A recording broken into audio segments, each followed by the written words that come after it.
back with our fourth and final judge here at Def Talent Jam 29. Go ahead and introduce yourself and why you're here at the judges table. Alrighty, I'm Penarejo. I am the headliner and judge for this year's DTJ, and I'm really excited to be here. I'm excited that you're here. You know why? Because you're from San Diego. Yes. I got some cousins up in San Diego. Represent. Anyway, flying all the way out here to Florida, how did you get the call? I mean, to get the call and judge such a prestigious event, 29 years. I mean, so what do you think so far of our teams from Florida and Georgia?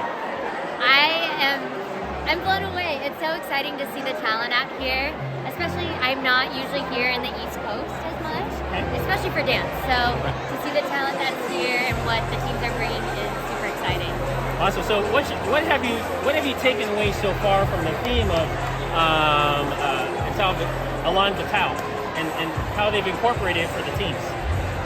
With the theme of this year's DTJ, I think it shows up in all situations, as we've seen so far with the teams, and I think that's really special. Mm-hmm. Awesome. So coming from San Diego and just the pedigree that you're from and all these dance forms, what is like the biggest thing that you're trying to look for as a judge while you're looking at all these teams? I mean, that's got to be super hard.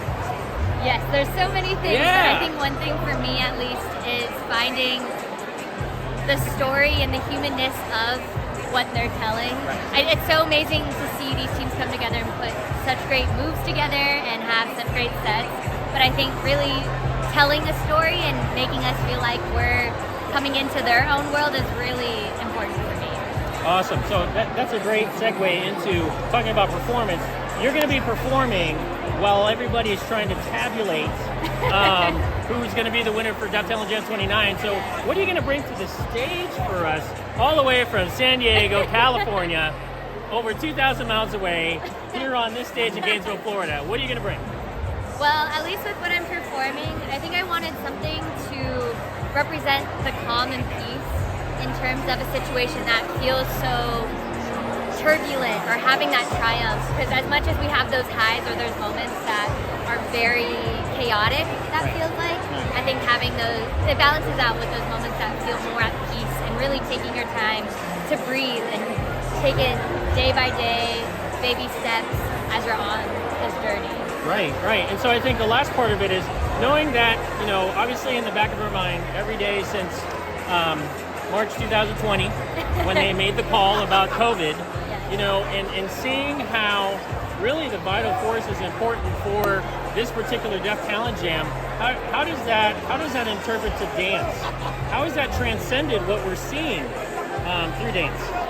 I think especially with what has happened with the pandemic, the dance world and how we train has changed so much.